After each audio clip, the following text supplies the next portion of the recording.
मैं कहा चलो बिग बॉस में चलते हैं। वह बिग बॉस के लिए मैंने एक वीडियो बनाया 2-2.5 मिनट का, अगर दिव्या के पास पड़ा होगा तो वो भेज देगी आप लोगों को। वो मैंने वीडियो बनाया और भेज दिया, तुरंत ही ऐसे ही खड़े हुए थे, मैंने कहा बनाओ, बस अपनी बात कही और भेज दिया। और वहां तो मुझे इंटरव्यू के लिए कॉल आ गई। मैंने कहा गुड, चलते हैं भाई। मैं वहां इंटरव्यू के लिए गया तो मुझे वहां पे लड़के लड़कियों के साथ, बड़े मॉडर्न लड़के लड़कियां, उनको देख के मुझे लग रहा था मैं बाबा कहां आ गया इन लोगों के बीच में। लेकिन सारे मॉडर्न लड़के लड़कियां, कोई लाल बाल कराए, कोई नीले बाल कराए, किसी लड़की के कपड़े उसका शरीर तोड़ के बाहर निकलने को तैयार कि निकल जाओ, ऐसे कपड़े मेरे सामने बैठाल दी गई, हनुमान के सामने अप्सराएं। और मेरा ग्रुप डिस्कशन हुआ। अब ग्रुप डिस्कशन में तो मेरे कोई तोड़ ही नहीं है। मैं ग्रुप डिस्कशन में उनको वो पटका कि हर जगह से मेरा सिलेक्शन होता गया। 3 मेरे ग्रुप डिस्कशन हुए, 3 के बाद मुझे सिलेक्शन मेरा फिर भी हो गया। मैं इंटरव्यू के लिए फिर गया। वहां इंटरव्यू देने के लिए 5-6 लोग बैठाए गए थे। एंडी मॉल करके एक है कंपनी है जो सिलेक्शन करती है, तो एंडी मॉल के ऑफिसर्स बैठे थे वहां 3-4। उन्होंने मुझसे बात करना शुरू किया। उन्होंने कहा कि आप तो बाबा हैं, अब आपको इन बच्चों के साथ नया छोड़ देंगे, आप इनको अंदर कैसे डील करेंगे? तो मैंने कहा मैं इन बच्चों को सिखाऊंगा कि जवानी से बेहतर है बाबागिरी। तो बोले बाबागिरी कैसे बेहतर है? हमने कहा जवान कैसे बेहतर है? बोले जवान सिगरेट पी रहे। हमने कहा मैं हुक्का पीता हूं। बोले जवान तो अपनी नाइट लाइफ एंजॉय करते हैं। अरे मैंने कहा मैं तो डे लाइफ में भी वही काम कर लेता हूं जो तुम नाइट लाइफ में करते हो। फिर बोले अच्छा आप जब आओगे अपने वहां पे तो किसको लेके आना चाहोगे? मैंने कहा मैं अपनी प्रेमिका को और अपनी वाइफ को, दोनों को लाना चाहूंगा। बोले दोनों आ जाएंगे? मैंने कहा हाँ आ जाएंगे। तो उनके लिए वो मेरा इंटरव्यू लगभग 1.5 घंटे तक चला और बाकी सबके वो 5-5 मिनट में लेके भगा रहे थे। मेरा 1.5 घंटे तक चला। उसके 1.5 घंटे बाद वो पूरी टीम उठ के मुझसे बातचीत की, बल्कि और भी लोग जो अलग अलग केबिन्स में इंटरव्यू ले रहे थे वो भी वहां इकट्ठे हो गए।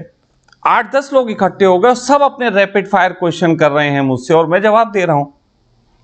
बाद में उन्होंने मुझसे कहा कि सर आपने हमारा लेवल बढ़ा दिया। आप जैसे आदमी को आने के बाद अब हमें इंटरव्यू के तरीके बदलने पड़ेंगे, हमें पहले से ज्यादा जो है रिच होना पड़ेगा, तब जाके हम कहीं संभाल पाएंगे चीजों को, क्योंकि आपने एक नया पैरामीटर तय किया। तो जब ऐसी बात हुई उसके बाद मेरा सिलेक्शन लास्ट 18 जो होते हैं उनमें हो गया था। लेकिन फॉर्म में एक ही बात हर जगह आती थी और वो बात होती थी सलमान खान के साथ आप कैसा बिहेव करेंगे, सलमान खान की रिस्पेक्ट करनी है कि नहीं करनी है। मतलब सलमान खान के ऊपर बड़ा जोर था। अब मैं तो बिंदास आदमी। तो जब 18 में सिलेक्शन हो गया तो उन्होंने उसके बाद मुझसे लास्ट में एक दिन फोन करके कहा कि आपने बताया था कि आपका कोई यूट्यूब चैनल है, उसका लिंक भेज दीजिए। तो मैंने उसको लिंक भेज दिया।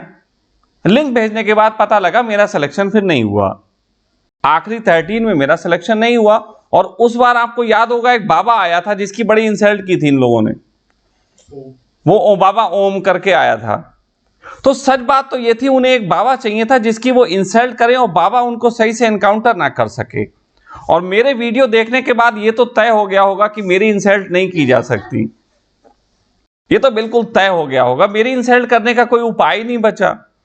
तुम जितनी कर सकते हो उससे ज्यादा हम खुद कर लेंगे।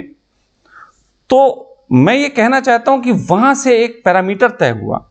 उसके बाद ये एंडी मॉल वालों की बात केवल बात नहीं थी। अभी 2-3 साल पहले एक वी चैनल पे MTV पे शायद एक प्रोग्राम आता है इसी टाइप का, उन्होंने उसके लिए मुझसे अप्रोच किया।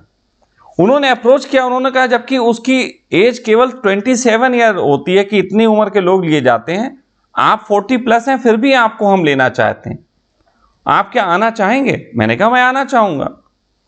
तो उन्होंने अपनी जब उस कंपनी से बात की तो उस कंपनी का नहीं, हमारे पैरामीटर तय हैं और उस पैरामीटर के तहत हम उनको नहीं ले सकते। उन्होंने बहुत समझाया। एंडी मॉल वालों ने हमसे स्पेशल बात करके कहा कि हम दिल से कह रहे हैं कि हम चाहते हैं कि आप किसी ना किसी प्रोग्राम में आओ, क्योंकि आप समाज को कुछ नया दोगे। आप पैरामीटर तोड़ चुके हो। ये जो आजकल के यूथ कर रहे हैं, ये बहुत छोटी बातें हैं, आपने इससे बहुत आगे की बात कर ली। तो मैं ये कहना चाहता हूं कि मेरा जीवन एक एंडीमॉल जैसी कंपनी के लिए पैरामीटर तोड़ने का काम करता है।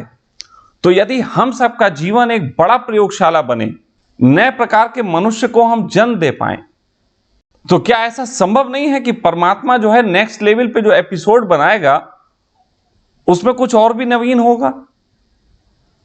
नेक्स्ट लेवल के एपिसोड्स के लिए जरूरी है कि हमें अपने प्रयोग बंद नहीं करने चाहिए। और आप इस बात को साइंटिफिक वे में भी समझ सकते हैं कि एक इंसान जितना जानता है जेनेटिक कोड पे, उतना वो जानकारी अपने बच्चे को ट्रांसफर कर देता है। उसका बच्चा वो जानता है, वो एक्स्ट्रा होता है और ज्यादा आगे का। लेकिन कभी कभी ऐसा भी हो जाता है कि कोई व्यक्ति इतनी ऊंचाइयों को उपलब्ध हो जाता है कि उसके बच्चे भी उससे आगे निकल नहीं पाते, और वहां पे एक तरीके से वो वंशनाशी हो जाता है, उसका वंशनाश हो जाता है।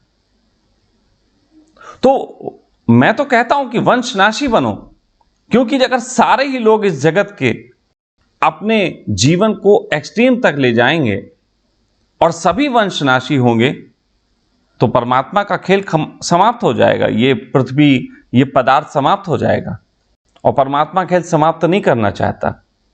तो यदि आप वंशनाशी हुए तो परमात्मा नया जगत पैदा करेगा, नए तरीके का मनुष्य पैदा करेगा।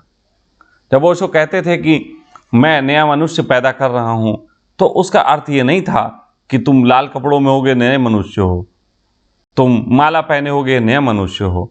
उसका अर्थ यही था कि तुम एक नेक्स्ट लेवल को छुओ।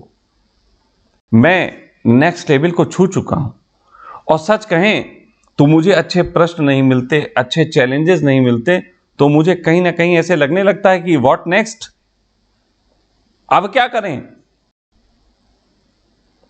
तो फिर पंगे करने पड़ते हैं। और जो व्यक्ति अप नेक्स्ट में जीता है, जो व्यक्ति नवीनता की ओर अग्रसर होता है, परमात्मा की इस प्रयोगशाला में उसको प्रयोग करने के लिए जिन संसाधनों की जरूरत होती है, परमात्मा उसको बैठे बैठे उपलब्ध कराता है।